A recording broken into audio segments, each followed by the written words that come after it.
if we want, I can get ready. I don't mind an intimate group at all, and whoever can kind of like join in as we get going. You're That'll also be great. live on Facebook, so be aware. Oh, so we're perfect. We're ready to go. Amplified into the world. Kat, do you want to say anything before we start formally? Yes, we are just going to very quickly explain what this is, and then I'm going to hit it back to Becca to introduce you, Monty, and then we'll get started. So we're about a minute or two away from the beginning of our program formally. So this is technically part of something called Summer of Pod. And where Summer of Pod came from was that when we launched from the margins to the center, we had like 100 applicants. As Monty was saying, there were many more people we wanted to serve than could make it into the incubator. And so we decided to open up a lot of the programming to the public, and at least where we could. So, and then we were still keeping the space really intimate. So in any case, what we want to do here today is really celebrate the women who are part of that incubator and are here with all of us. So normally if we were in House of Pod, we would have all of you stand up while we all like cheer furiously. So let's do that. I'm gonna Yes. So we're really impressed by all of you. And we want to highlight you in the community, and then also celebrate everyone else who is doing their best to start something right now and provide that resource. So that's where this comes from, and we are really excited to have all of you here. Becca, take it away. Yeah, did it all of that. It's just really amazing to be a part of this program. For my second year, I got to be a part of our first year, and now get to help take it to the next level with folks like Montyy. And we met Montyy actually her fans came by storm when we started the very first Colorado Podcaster Awards, the Hoppies, and we were like, whoa, like our forums are blowing up, like comfortably excluded. What is that? And we've just been so happy ever since that happened, because we got to meet Montyy, who won the overall best podcast for 2019 at the awards, and is just, I mean, she got nominated in like every category. And I do want to read some formal bio pieces of hers, because everyone should know about how incredible she is and what she's doing. And really, Montyy is about helping people of color take back our narratives. And it's so exciting to have her here to kick off this event, because yes, Summer of Pod and our incubator are really focused on how we can amplify more and more voices.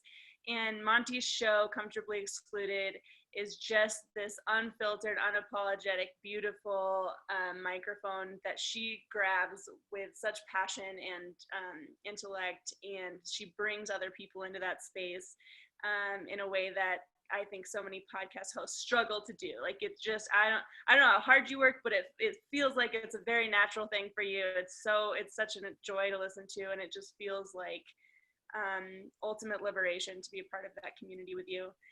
So she talks about politics, current events, culture. She's always got something I haven't even heard of that happened at some place in the world that I needed to know about.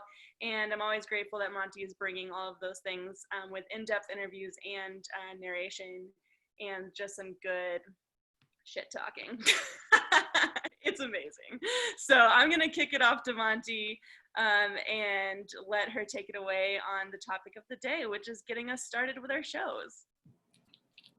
Thank you so much. I usually hate any kind of intro that is with me, because I'm like, I am just a servant for humanity at best. Before we get started, I would like to open up this whole interaction with a quote, and possibly take just a moment of silence just for everything that's really definitely been happening over the last couple of weeks. The tragedies that we are facing as a nation, the torment that's happening within the Black community at the moment of this very, very painful but necessary growth. This quote is, and you will understand all too soon that you, my children of battle, are your heroes. And that is that's a quote by Nikki Giovanni from an excerpt of Poems. And I just really like that quote because I think in this time we look for a lot of different guidance or look for people to kind of lead the way. But I feel like we're all in a situation where we are our own biggest heroes right now if we can actually stand up and do what we feel is right. So we're just going to take a quick little moment of silence.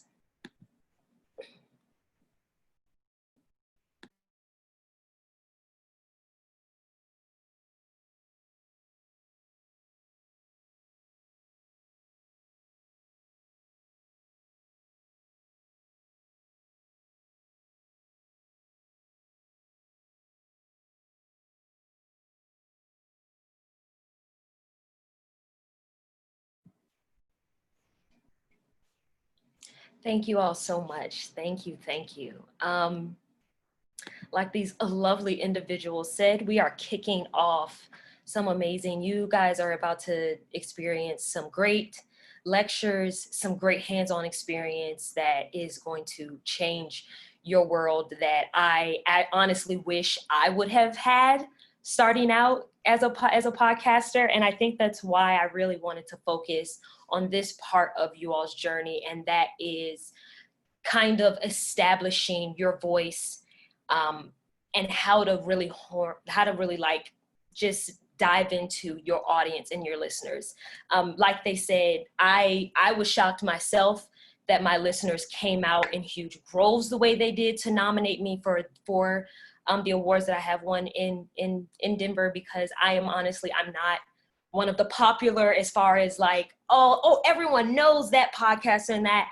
I am just a regular, degular, schmegular girl out here just trying to uplift these creatives and these businessmen, these beautiful Black and brown voices who are tired of having everyone else tell their story for them. So just to kind of get started of things that I like to have focused on, if I actually did do the work before podcasting. I honestly went probably 3 episodes into my podcast before I even actually established what my podcast was about, who I was talking to, what I really wanted to do. I just knew that I had an insane amount of passion that I really wanted to convey, and I wanted a message to get across. But I also didn't want to be telling all these other people's stories. So I decided to have my platform actually be an open platform for everyone else to tell their truth. And every once in a while, you'll hear me in there.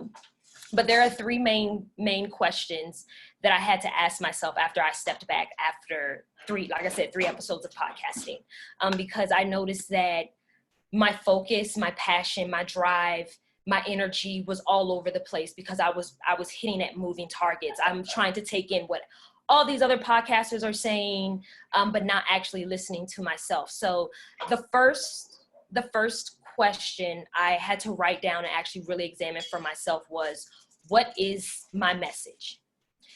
Like, if I had to sum up what I wanted my show to be about in 7 words or less, can I do that? And will I still be able to convey the message that I want to get out? So you definitely want to just really take a look at that. And I mean, you could write multiple things, and anyone who is a little worried about not having their podcast or their plan already made, don't stress it. Like I said, a lot of times it'll just kind of develop along the way, but these are just some things to keep in mind when starting your show. So what is my message?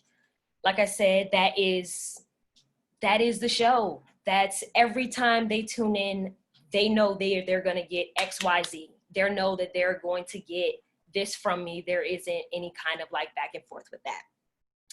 The second question that I had to write down and really like journal with myself was, who is my target audience? Like, who is my desired audience? Like, who am I actually talking to? Am I talking to married couples? Am I talking to single women? Am I talking to my friends? Am I like, who is it that I'm really trying to get that market down? And I detail that everything from age range to demographic to hell, for me, even down to like race, because I know that race is a huge topic with my show, because I am a strong queer Black woman telling these narratives by other strong Black and brown and other POCs around. So definitely looking at my market. I knew I wanted young. I wanted young and older, open-minded, who were willing to take a lot of this criticism, because a lot of the things I talk about on my show also breaks down a lot of controversy, things that happen amongst the Black community, especially growing up, and how we view children and how we view women and how we view, homosexuality, all of these things. So I definitely wanted my audience to be young, and if they were older, I definitely want them to be in a space where they can be open-minded and kind of like take back, because having conversations with my parents and grandparents and as an adult, and it's always like these funny things. I know y'all had moments where maybe they were like, oh, well, you bring something up, like, well, why didn't you say something? And it's like, honey, like, I'm from the South, and children were seen and not heard. You do not, you didn't get to voice a lot of those opinions and things. So that's a lot of things I also like to bring up on my show is things that's really happening now, so that my audience can absolutely gravitate to it. They're like, oh, I definitely know that scenario. I know that moment. I know that mama. That's my mama, so definitely think about who it is you're talking to, because when you have a clear vision of who you're talking to, you can see your audience while recording. And like Becca was saying, I don't understand like how I make it feel so natural each time. And it's because I see the people that I'm talking to. Like, I see my best friend, sitting in the corner, or I see a coworker, like kind of like, yeah, I agree. If you envision and see the audience that you want, that's who you're going to be talking to. So that's going to cut directly to them, instead of trying to just do this broad grasp. Because when you're trying to just broadly grab an audience, your message is going to be all over the place. And I definitely hear it when I listen to podcasts. I definitely can hear, I'm trying to please everyone listening, versus I'm going to just have this message for whoever it's supposed to be for. And my third, I'm talking a lot too, so like, please flag me if y'all need me to stop or shut up or kind of like break things down a little bit more. My last thing that I like, that I have written down, and I really took a lot of time with this one, was determining my short, mid, and long-term goals for my show. Everyone has goals for their show, and I'm pretty sure your goal is to have 1,000,001 downloads, a bunch of sponsors, racks on racks on racks, cutting checks so you can tell your 9-to-5 boss to kiss your ass. Like that's everybody's like long. That's the big goal. Like, I want to put out 2 episodes and be able to quit my job. Like, and it's hard to do that, because thousands of podcasts are made every day. So, like, if you think within like a year, I'm going to definitely be able to I'm going to be, which you can, which I'm not going to say it cannot be done. But I don't want you all to get very caught up on just that larger long-term goal. So start mapping out those smaller goals. Start mapping out the smaller goals. If your show is a show that has guests, make it a goal, make a number of guests you want for that month. Like, if you do a weekly show, say, I want to at least have 3 solid guests this month. That way your goals are smaller to obtain, they're easier to chew, and all of those little goals definitely make up for the big ones. My mid goals personally, because I know this is very controversial, and I know you're going to hear throughout the rest of this experience that, I'm pretty sure I'm dead wrong on this, but I personally do not check my stats. I check my stats as a midterm goal. So I check my stats for months at a time. I let a couple months go by, because one thing I learned was that if you are constantly looking at those numbers and those downloads, you're going to start to discourage yourself, because you're going to feel like there's a race that there are marks that you should have made by now. And so just like, honestly, I suggest checking those stats like after a couple of months of really doing this, because I mean, statistically, most podcasts actually stop after the third episode, which brings me to another point of consistency. Consistency it's such a key point in all of this. And it is something that I personally have definitely struggled with in the beginning. And I think I struggled with it mostly in the beginning, because in the beginning I was checking my numbers heavy, because in the beginning I was looking at all the other podcasters around me, because I was so focused on having a perfect report card. It was showing in my show. Like, you could hear the desperation in my show of trying to kind of like people please or cut corners. I would have guests that will say things, and I would try to laugh it off, because I don't want to lose those 5 listeners, because I want those numbers to be up. And just don't really think about that too much. Just worry about being consistent with your craft. Do you continue to love doing this? Continue to put effort into the content versus the viewers or listeners or things like that. When you're consistent, you'll grow to love doing this even more. It will honestly feel natural once you keep that schedule going. Let's see. God, it's just consistency. Like, I mean, hell, the word alone, please be consistent. Please, I watch so many podcasters fail because of this. And not just with your episodes, which brings me to my next point that's really important. Interacting. You have to interact. There was a reason why House of Pod was flooded with all those nominations for my show. I spend so much time building a community around my show that it's bigger than a podcast. I half the time forget about the podcast aspect of it, because the show has propelled me to be very involved with my community. It has propelled me to grow the support and networking teams that are out of this world. When I put out the notice that, hey, Colorado is nominating podcasters for awards, I've even built this podcasting family with other podcasters. My podcasting family is on the East Coast. Like, that's my biggest following, is the New York DMV area. So New York, DC, Maryland, Virginia. That's where the biggest amount of my support comes from. So also, don't be afraid to reach out to other support systems that aren't necessarily here.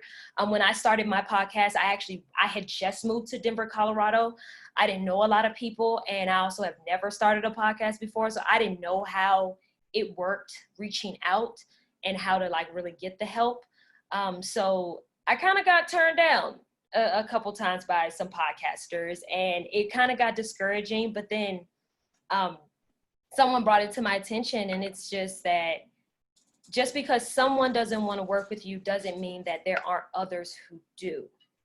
And you will find your community, because I also looked at, and I was like, a lot of the podcasters that I was trying to kind of network with, we have nothing in common as far as our shows and our work goes.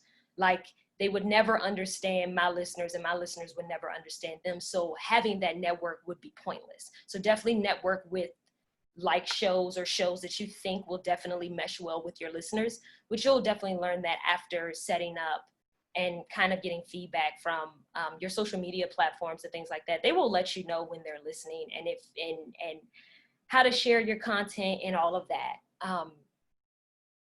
I'm going to take a quick little break and ask, does anyone have any questions so far? No? Okay, cool. No. Well, I was going to ask, can you talk a little bit more about how you built a community? Like, what kind of interactions? Yeah. For sure. Okay, so social media is going to be your best friend, whether you like it or not. I personally hate it. I laugh and joke with friends all the time. And I tell them, the moment I get into a certain tax bracket, I am going to hire like 3, 4, 5 people to handle all of that. And I'm going to completely disappear from social media. But social media for sure helps keep everything connected. Like I say, my biggest support is not in Colorado. So I have to be very active on my social media platforms to keep connected. Everything from posting questions, going live, being very active with what's going on in my community, posting about that. And I mean, not just posting and go. I watch a lot of podcasters, they post and then they get the hell out of there. I'm watching people all under their comments talking to each other, but they're never actually interacting. Your listeners want to know that you hear them, you see them. They know that you're not going to know them each individually, but they want to at least feel like you care enough to actually interact. So social media for sure. And that is going to be the biggest part of your consistency. I recommend getting a schedule. I personally do not recommend doing things like Hopsuite and things like that, where it's like the auto generating your post. You can definitely do that. I promise you won't really get much of a following because it's automatic. Most podcasters I know use it. They only log on maybe once every 2 weeks. And then they're always asking me like, how is it that you're very like you get a lot of buzz on your page? And it's like, because I'm actually making my post organically. Every single post that's on Comfortably Excluded, I have handwritten, I have done what I had to do to put it out there. It's at that moment. It's never like on a time thing. And I understand that everyone is busy. So if you do use these apps, please still check in. Don't just leave it up to the apps to build your community for you, because it just posts. It doesn't talk back to them. It doesn't have these conversations. And a lot of times, please also check your post. A lot of times it's generated, I get it, but things happen in our lives. Current events, current things happen. And if your post is tone deaf as hell right now, I'm watching a lot of people, I'm like, that's that Hopsuite, got your ass. So tone deaf. It can be tone deaf right now for you to post about, we just got 10,000 downloads. Like, no one cares about your downloads right now. You know what I mean? It's saying, so things like that are definitely to keep in mind. Also, great way to build your community is physically get out into your community. I do not spend, a lot of times I do spend a decent amount of time apologizing to my listeners when I am on some of my platforms, but I do spend a lot of time with them when I am. But I also let them know that I am a local girl. I believe in getting out into your community. A lot of people always wondering, how do you get these people to just be on your show? They're like, oh, what's your email template? Can you send me your email template? 90% of these people I've actually met face to face. If I enjoy their work, I'm going to go and support it. Because anyone can send an email and just say, oh, I love what you do. Can you do this for me? You're asking to do, I like how it's very impersonal for me. You've never met me, you've never seen me. And I just send you like, hey, I really need I want you to be on my show, which is, it's still an honor to ask strangers to be on your show. But if you have the opportunity to meet them face to face and be local with them, I personally recommend that. I don't get a lot of people turn me down for my show. I hear a lot of people that are like, I don't get a call back. I don't hear back from them. And it's because, again, I actually support the people that are on my show. Every single guest that is on my show, I support them. I still support them. I let it be known that this Comfortably Excluded is not only my safe haven, but it's a safe space for all brown and black and other POCs alike. So, being active, being very active, and that comes from loving what you do. I feel like if you love what you're doing and you enjoy the content that you're putting out, all of this is just, it can be a thrill ride, along from the stress of like stats and datas and all that. But yeah, I definitely recommend getting out there and getting to know your community, because your community is also going to boost your numbers. Your community is also going to tell other people about your show. Your community is going to definitely keep you in mind when things are happening. And then that way your show, your platform, your everything is something that people go to first.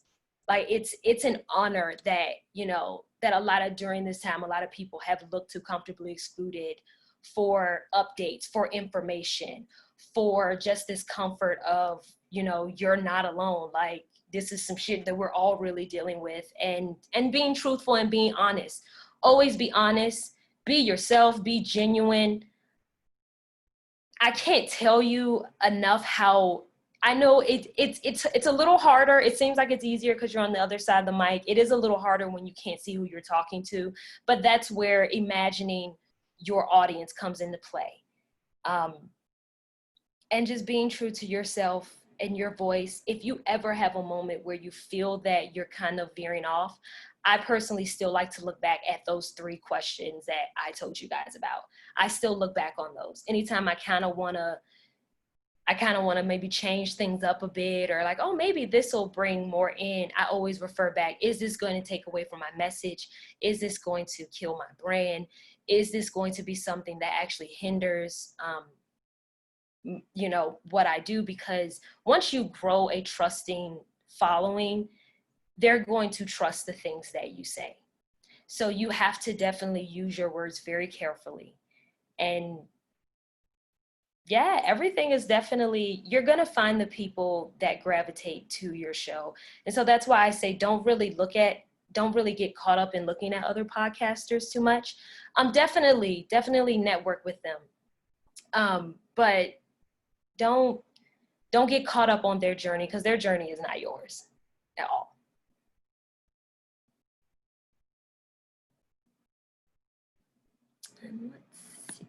I think we have a question coming from Instagram because we are also connected here. Sweet.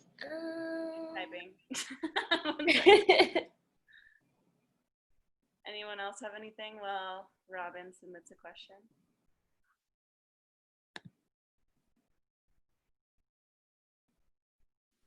Hello, Montyy. Yes. Go ahead, Hi. So I just wanted to know, can you talk a little bit more about some of your short-term and midterm goals? Not necessarily the very specific, but just some of the ideas that you were considering when you were in the beginning of this process. Absolutely. So a lot of my short-term goals were, one of my for sure short-term goal was, which was very low, which I knew, I was like, if I can at least get that much, I'll be happy. I wanted 10 downloads for the whole month. 10 downloads for the whole month. And I promise you guys, like, you're gonna at least get 3 or 4 automatically. There are some podcast maniacs out there who constantly are like looking for the newest podcast that's uploaded. So when I initially started, I just wanted, if I could get 10 downloads, I was gonna keep going. It was like that Facebook post, like, you know, like, if I get 10 people that like this, you know, it was one of those. So I just wanted 10 downloads for that first month. I wanted to have 2 guests for that first month. At that time, I was playing around with being weekly. I'm bi-weekly now, but I wanted to at least get two really good guests that I thought people would want to actually listen to. That first guest was actually the artist who does all the art for Comfortably Excluded, Latasha Dunstan of Jitterbug Art. And I have had her back on occasionally because I'll take requests from my listeners. If they kind of want to hear people back, I'll bring them back because it's their platform. So having 2 solid guests for that first month was also a short-term goal. My midterm goal overall was to check back in 3 months. And checking back in 3 months would mean I was going to check my downloads. I was also going to, gosh, what was it? It was check my downloads. Oh my gosh. It was also to put out 6 episodes. It was to put out 6 episodes because statistically podcasts usually don't continue past 4 or 5 episodes. So I said, if I get 6, just like the 10 downloads, if I get 6, then that's another reassuring for me to keep doing that. I'm going to keep doing this. So that was a midterm goal, along with upping my guests. Even though the show comes out bi-weekly, I still record my interviews more so in bulk, just to kind of always have those ready, and then have my other like current event segments recorded later with usually a friend or something like that. So another midterm goal, other than checking the stats and downloads and getting those 6 episodes, the third one was to have 4 guests. Was to have 4 guests within a month period. So if I can record at least 4 guests, then I can actually, I can see this podcast working in real time. Because at that time I was also still working full time as well. So I had to definitely bite off a lot of little bits. Long-term goal was win an award, which I did. I actually won 2 awards.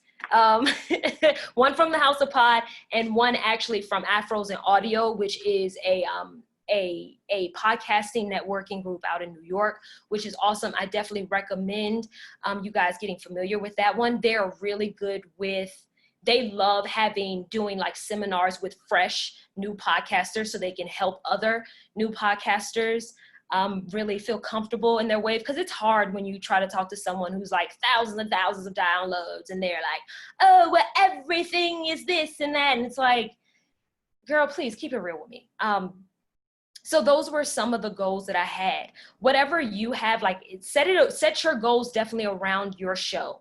How often are you recording? If you do have guests, how often are you getting guests? How often are you posting? Also a goal, I also make social media goals as well. I make long-term, short-term, and midterm goals with my social media platform as well. Obviously, my long-term goal is usually like doubling following count, which again, a lot of the long-term goals are usually stuff that I usually can like. The long-term goals are more so it sounds weird, but it's more like that resting and enjoying the fruits of your labor. Like I put in all this work for these short terms and these midterms. I know this long-term is going to pay out, and it usually does. So definitely base goals around your social media. Do it. Personally, I still have the same method. I try to put out, well, now it's like 4 or 5 a day because of everything that's going on. But I try to put out at least 3 posts a week. Definitely look at your stats on Instagram and Facebook. It'll tell you when the peak times to post your social media post. Again, my following is mostly on the East Coast, so a lot of my posts go out earlier than a lot of the posts here, which is also perfect because the timing is like right where they're getting up to do a lot of their morning scrolling is like around, by the time they're doing their lunch scrolling, Colorado is doing their morning scrolling. So I'm like at that perfect sweet spot to like hit that East Coast and everything that's going on right now. So I try to have at least 3 posts a week. I try to do 1 live a month. I try to do a giveaway every 3 to 4 months. And that's also how you keep your listeners engaged. And I give away stuff like from my online store, or I give away ad space, or I will broadcast at your event. I've done live podcasting events at people's, like people were like, hey, would you mind? Absolutely. I'll come, I'll set it up. We'll do a live show. I'll interview you there at your event.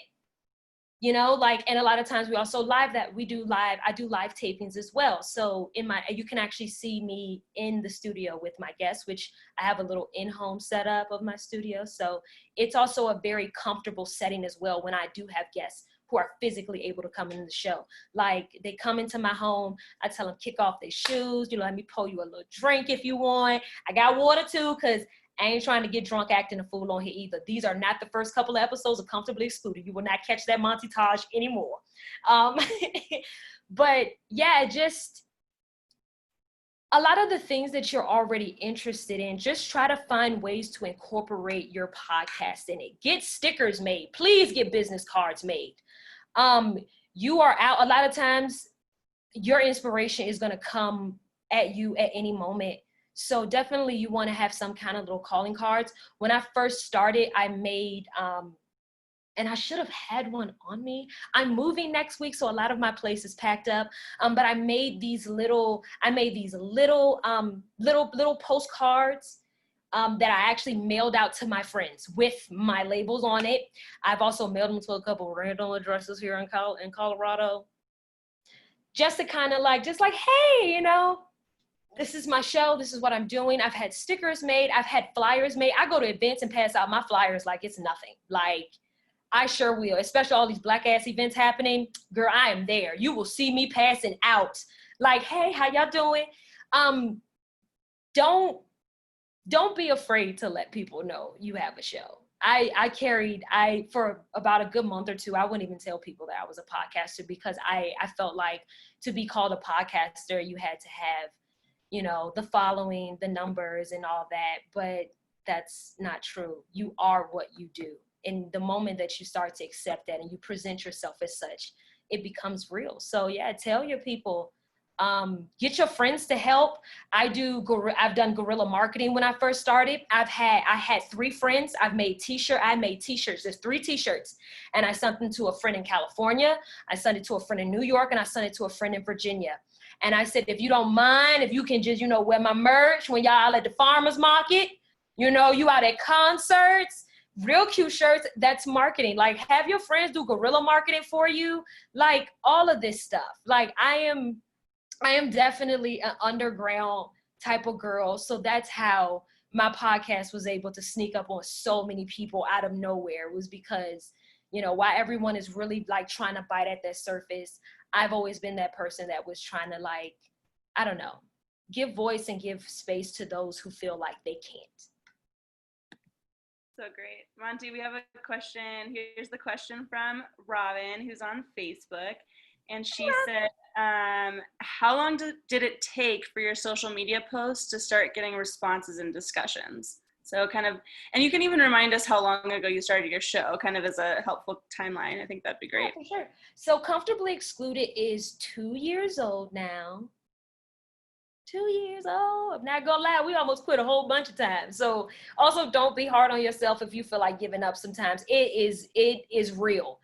It is real. Honestly, before all of this has been really happening, I was honestly debating with the idea of maybe turning my show over to someone else or something, like, because I wanted it to continue, but I wanted to focus on something else, but I didn't. I started my social media pages the moment that I started the podcast, because I know the era that we live in and people want to be able to have resources to touch. At the beginning, it took a really long time for me to really push my social media pages, especially my Instagram. You won't really get a crazy amount of traction just posting that your new episode is up. Like, if you think you're gonna get, like, if you only use it just to say, you know, my new episode is up, like, I wasn't really getting a whole lot of traction from that. I would get likes, no one really talk much. And then I thought about marketing, because I've worked in marketing, and I'm like, okay, well, what do people, you know, what is my show about? My show is Black as hell. My show was started in January. I'm also pretty about myself. So I started the podcast on my birthday, January 17th. Yes, I did. Yes, I did. Self-centered as hell. I did that. And I knew, like, within those couple of weeks, I was like, I'm getting no tractions. I'm getting nothing. And I'm like, I can't keep, you know, relying on my new episode is out, especially when I'm only putting out episodes every 2 weeks. What the hell am I going to talk about? I knew February was coming up. What is February? Black History Month. So I decided, I was like, you know what? Not only is my show Black as hell, but I'm Black as hell. I'm that coworker at work that's gonna remind you every single day that's Black History Month. I actually do a countdown in my office. I work for a news station right now, and they will like every single day of the month, a new Black face is going up on my wall, on my bulletin, anywhere, like, and I'm educating my coworkers. Oh, this is such and such, and who they were the first to ever, you know, like, so I was like, well, I do that at work. Why don't I translate that to, like, my social media platform? And not only that, I was like, what if I centered it around Colorado's Black history, since that's where my show is? And for the entire month of February, as I was putting out episodes, every single day I uploaded a different iconic Black history person here in from Denver or Colorado in general. And that got a lot of buzz. That got people talking, because it was a lot of either didn't know this person exists, didn't know that person was from Colorado, or wow, didn't know Black people even existed there, which was the biggest feedback I got. So when I saw that, I was like, okay, so this is what we're gonna do. My show is definitely going to be the narrative of all these other amazing POCs, but the social media platform is going to be completely me. It's going to be all the things that I can't get out on the show, or I don't have time to, or all the things that are going on currently that is affecting our lives. I talk, like she said, I talk about everything on my social media platforms, from politics, current events, what's going on in my life. I get very candid on my social media page, because what people really want to see is you. They want to see you. They want to know as much about you without crossing lines. Let's let it be known, I'm still a very personal person. There are some things I just will not talk about, but if I know that it's going to help someone, or kind of just, like get someone to really connect to what I'm doing, then that helps a lot. So yeah, I would definitely focus your social media around how can I take my show from just being streamed to the platform. So whatever you're passionate about, talk about it. Like it doesn't have to just be, oh, this episode, which of course I still talk about my podcast in there. And it's awesome because like I'll have all these posts and it's so interactive. And then I'll post about my podcast and it's like, holy shit. Oh my God, I forgot. She does have a podcast. And then they'll share it. Like I've had so many people like cut up sound bites of this newest episode I put out. I've had so many people DM, do you mind if I just like take this sound bite and share it? And it's like, yes. And I want you to feel comfortable to want to share my material. So definitely building a more of a personal aspect to your social media page will definitely get the traction. Because no one wants to feel like they're being sold on something. Everybody wants to feel an experience, not being sold on it.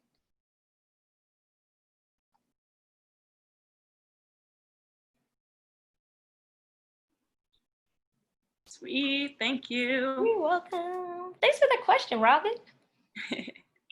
But yeah, once I was able to put more of myself into my social media platform, it definitely got a lot more buzz and a lot more people talking and sharing and wanting to see what I was posting or what I was talking about. I have a quick question, Monty. Mm-hmm. What has been your favorite episode to make and why? Oh boy, I think my favorite episode to make,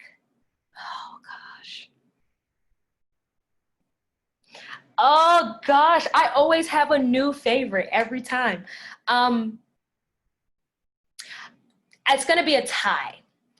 It's gonna be a tie. And I'm actually very happy to say that both of these guests are actually right here in Denver, Colorado.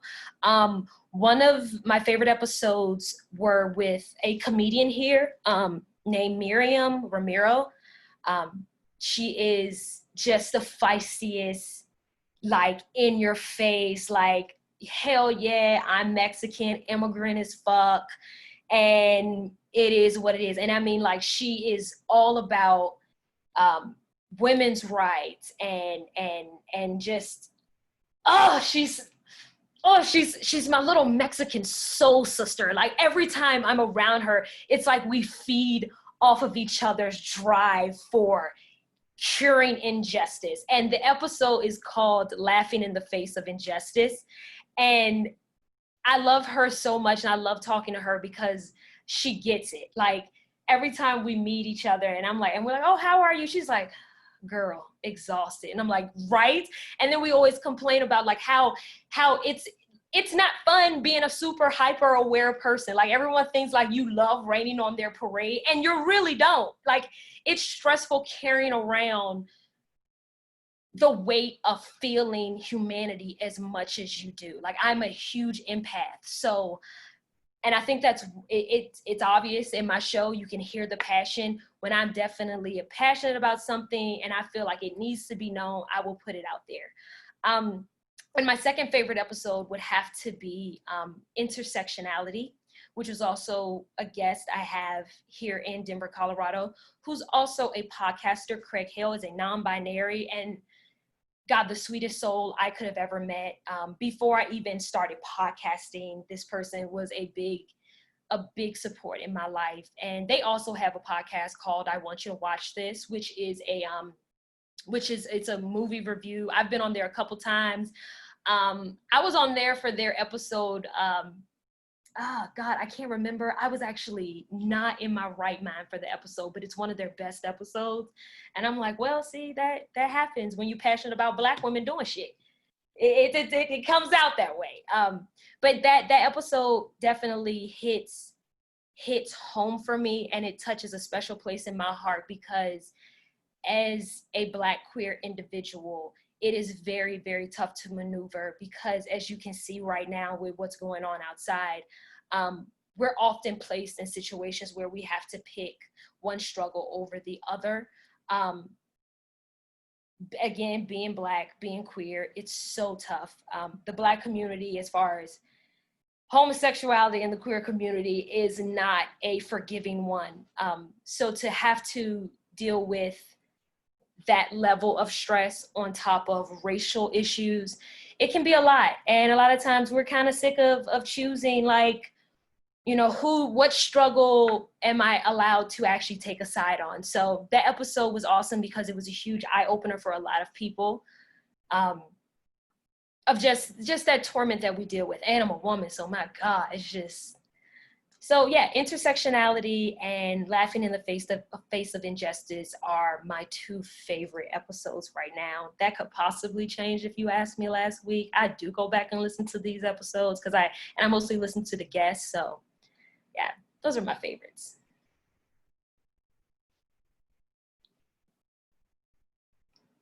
I got another one. So before, I mean, a lot of what you've been talking about today, which is so great, is like, if you could go back before you started your show, what were the questions that you wish you could have asked yourself? I wish I would have honestly applied everything I just told you all. Yeah, And right. and I wish if I could have gone back, I honestly would have believed in myself more to say that I don't understand this and I need help. So for sure, that's because I let a lot of little things easily discourage me from believing in my ability to execute this project, which is crazy to look back now. I laugh at myself like, you know, you had it, you just didn't believe it. So I would definitely have told myself, girl, you got this. And it is okay to not know what you're doing. And it is okay to reach out for help. And it is okay to take your time. Please be compassionate with yourselves.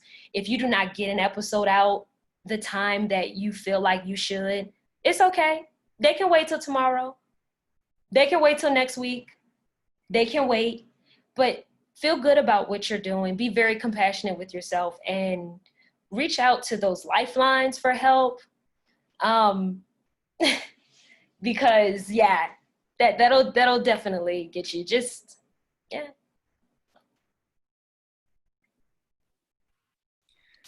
Well, oh, were you gonna say something, Kat? Well, I am curious, like, what were some of those like discouraging moments, or what were some of those obstacles? I know you've mentioned kind of a few things, but a lot of what I hear from you is winning, which is great. It's like you were very smart, you know, like, what is it? Facebook always points everybody to your birthday, and you're brilliant. You launched your podcast on your birthday when everyone comes over to your thing to be like, happy it birthday. was like perfect. It was like, what better way to grab someone's attention? I even did a photo shoot and everything for it. Like, yeah, you were great. So, I mean, there's so many things you did that were actually just like brilliant, you know?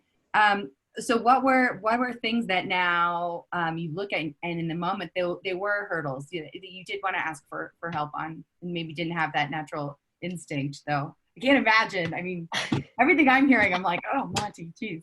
I think the huge hurdle in the beginning for sure was pitching and getting guests. I thought a lot of it was, I thought a lot of the interaction needed to be online, not knowing that the space that I was creating was so much more personal, intimate than that. So it took a while to get people to sign on to the show, before I realized that my approach probably wasn't the best, because for one, I'm a transplant, and people hold a lot of things sacred to themselves, especially their home. And no one wants a transplant coming in and telling them what they need to do or what they should do. You know what I mean? So I had to definitely look at my approach and not come in so abrasive, because I was very abrasive. Like, this is me and this is what I got going on. You better get with it or get lost. But more so just like big talking myself, even though inside I'm just like, oh my God, I don't know what I'm gonna do. I know what's on my show. It's so stupid, you know? So I think pitching for sure, being able to connect with people was a huge hurdle. Not taking no and not taking no as a stop.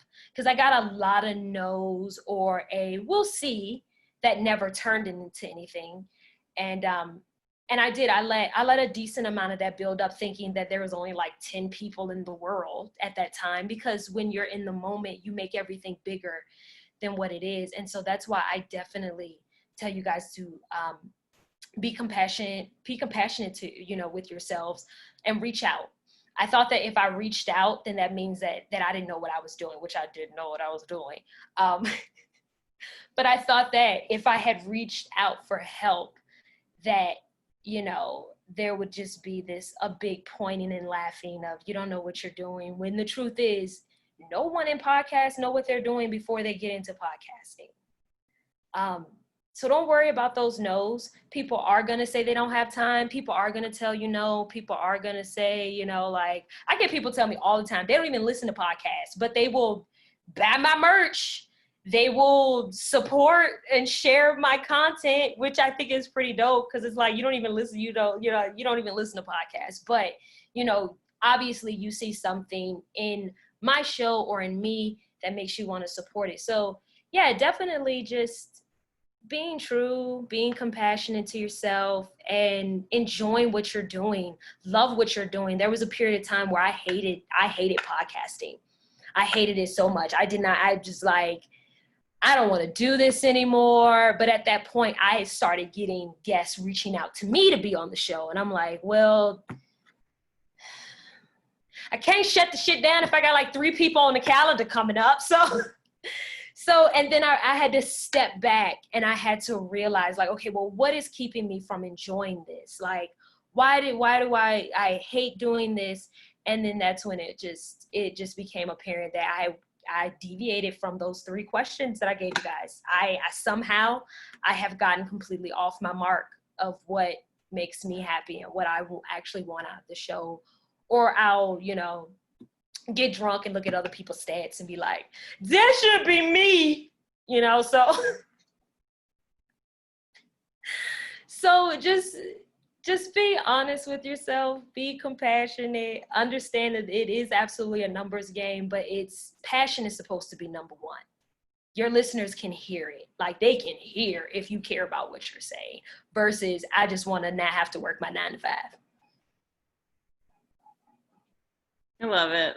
Oh my gosh. I was just thinking that one of the funny things about this kind of meeting is that you don't hear just my loud laugh constantly, which is in this empty room over here. So, but I also feel like that's like an example of podcasting. It's like, you're just behind the mic doing this thing, and there's no one there to be like, that was a great line, you know? Yes. Be your biggest cheerleader, y'all. Like, please be your biggest cheerleader. Do not wait. Do not, like, of course, the outside, you know, support, it's great. People telling you you're doing a great job. You want to hear it. I love to go through and cheer on all podcasters as much as I can. Like, I will share your content. I don't care if y'all ain't got an episode yet. Follow me. I will share your shit. I will tell people to tune in. I will tell people to listen. I'm big on support and helping each other, especially as women of color. My God, we are constantly being told to be silent, and we just can't do that. It's not their time for that. So, yeah, like, just have fun with this shit. This shit is fun. This is fun. I tell a lot of people I do get trolls. People do want, I have a show that obviously talks about race and politics and pop culture. So obviously I get trolls. The only thing is I'm a troll myself. I have 4 troll Instagram accounts, so you can't out troll me, baby. We can have a good time if you really want to get down. But honestly, don't look at any of that. Not everyone is gonna love your show. It is what it is. Not everybody is going to be in your corner. Not everybody is going to cheer you on. If you believe in what you're doing, and I promise you, with the billions of people in this world, you're gonna find someone who agrees and who cares to hear what you have to say. So all the people who are not listening, they can kiss it, honey. They can go. That's okay. It ain't for you. And I like to tell a lot of people, and they're like, it's just a little abrasive. And I'm like, that's okay. You're not ready. When you're ready, you know where to come to get the truth. So yeah, just love what you guys are doing. Believe completely in your ability. Just always remember, for one no, you're probably going to get 2 yeses backed up. So don't stop. So great. So will you just kind of remind us what those questions are and tell us a little bit about what your experience was specifically with journaling and writing these things down as a way of preparing yourself? Absolutely. So for every goal, I am I know it's a whole lot of controversy going on, especially with that girl B. Simone with the manifestation and all that. I personally still very much enjoy manifesting and making goals. I believe 100% that when you start to write things down, they become real, because we can have a whole bunch of things going on up here, but until we actually write it down, I'm a person who writes. I got sticky notes everywhere, and I have like 4 or 5 journals. Like, write everything down. Those questions, again, those 3 questions were, what is my message? Who is my target or desired audience? What do they look like? What are their personalities? And my last was determining my short, mid, and long-term goals. These are definitely things that you will absolutely have to write down and journal about and get kind of personal with yourself. Journaling helps me a lot because it keeps me centered. It keeps me accountable. And it's also a checking in system. Like, you don't have to write like, oh, I woke up today and just wasn't feeling, great, but the birds were singing. Like, it doesn't really have to be that. It can be, like, hey, these are my goals today. This is what I want to do. This is the things I want to accomplish. However you feel to journal. I know Latasha, who is like I said, the artist behind my podcast, she's more of a bullet journaling person. Like, I am a chaotic thoughts all over the page, where she is like definitely bullet plan thought process versus the emotional aspect of it. So whatever makes you feel comfortable. What is my message? My message is simple. I am a platform for and by the people, taking back POC narratives. That's exactly what Comfortably Excluded is. It is bigger than me. I appreciate that, I'm literally just a vessel and a host, but it is my guests that really flourish this show. I'm always taken back when people do quote things I said, and I'm like, no, and I'm like, because I'm so entranced in my guests and everything that so I don't even think about it half the time. But yeah, my message is very clear, and it is carving out that safe space for POC narratives. We are tired of everyone else telling our stories, so I wanted to make a safe space where we can just tell our own. It's amazing. Anyone else have questions, burning questions? We've got a little bit more time. You can always DM me and find me. I'm always available. I'm actually adding that right now to our chat here. So you can follow Montyy on Instagram and Facebook. Like she said, you don't have to listen to the podcast to buy the merch. You really don't. You really don't. You ain't got to buy merch. If you want to just donate, make it happen. Like, you should listen to the podcast. It's absolutely one of my favorites. But there's amazing merch if you just want that awesome logo on a sweatshirt or tank top. And you can also donate to her show through PayPal and on Venmo.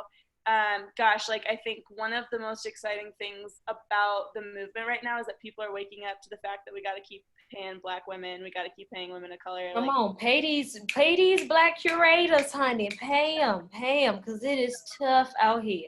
Yeah. Throw some love. We, of course, are paying Montyy, but also throw some extra love that way. She's incredible. And yeah, she, like you've seen on this call, like, she just wants to be a resource for all folks who are getting started, especially this community of women of color and in Denver and beyond. We're really grateful that you're a transplant here. Gosh, like, oof, I don't say that, but yeah. It has been an amazing 2 years of being able to be active. I'm from the DMV area, you guys. I'm from Richmond, Virginia originally. Grew up a lot around the DC area. So being loud and boisterous about injustice, it's in my DNA. I mean, it's where we come from. So to be able to really, like, bring that fire here and meet others that are just, like, burning with all this passion is great. I also, like I said, I'm a big supporter. So if you guys have, like, events and things going on, I won't be there marketing my stuff. I'm not trifling like that, y'all. I won't be passing out flyers at y'all events. I don't do that. I do it at public events, not y'all private events. But let me know. I'd love to support it. If you have flyers, I love to post it on my page. Like I said, I really like connecting that local aspect. I think that we get so caught up on everything on, like, national levels that we tend to forget our home base. So please don't be afraid to reach out. I am always running around and all over the place. And I'll be moving to Capitol Hill next week. So I'll be in the central location to, stir up some shit. Like, I'm down there anyway, all damn day. Even before all of this was going on, I am that person who is at those city council meetings, cursing them out every possible chance I can get. So you want a freedom fight? Hit me up. We can have some fun. And just thank you guys so much for coming to this. I really appreciate it. I always laugh and tell people I'm not a teacher. I like to just help with whatever resources I have. And any questions that you may not have now, but you have later, I don't want you to feel like that you can't reach out.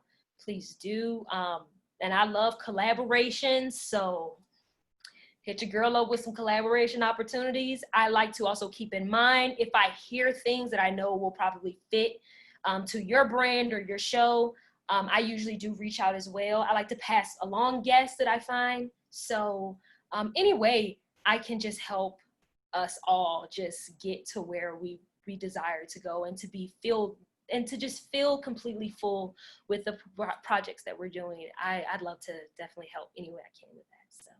So I got one more quick question, Montyy. Thank you for saying all of that. It seems like there's lots of ways for people to contribute to your work, but I wanted to just explore if there's anything else that this, group of rising podcast creators can do to support you right now, or even the people who are listening who may not be in this room, but when we're talking about amazing people out there, like, what can we do? Yes.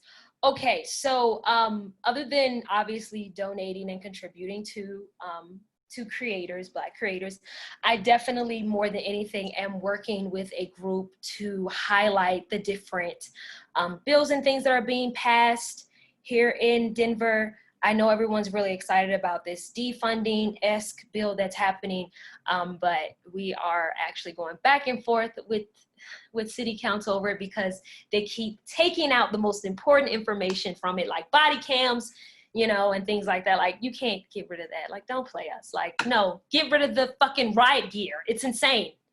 They're the police. shouldn't have riot gear. That doesn't make sense. So I definitely recommend that everyone, if you want to support me, I honestly want you to support yourself and please vote. We have our primaries are coming up at the end of the month. I will be constantly shooting out a lot of these bills in layman's terms because they put a lot of this fucking jargon in there because they don't want us to understand what they're doing. Also, City Council has a thing called a block vote. That's when once a week they get a stack full of all these bills. And if they don't read through that stack, they have to automatically say, yay. Do you want to know how many of your councilmen are actually reading any of that stuff? Possibly one at best. So we definitely need to bring a lot of awareness. I ask that you please support your local POC businesses, especially Black-owned businesses. Yeah, like I wish I could sit here and tell you all to please give me all of your money. But I'm just gonna buy shoes and possibly weed with it. So I'm probably not the person to send your money to unless you want to contribute to my shoe and weed fund. I'm always taking those donations for sure. But please, please just really get involved with your local government and your community. Obviously, you can check out Comfortably Excluded to keep up with all the updates.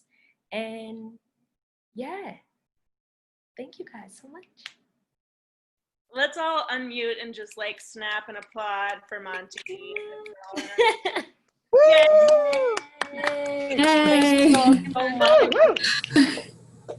Thank you so much. I really hope y'all got something from this. I know I ramble a lot because it's a lot of like emotions and feelings, but yeah. Well, it comes off genuine, and it was it's really helpful to see and listen to you and the transparency and all the tips and everything. I'm definitely thankful that we got this opportunity to hear from you.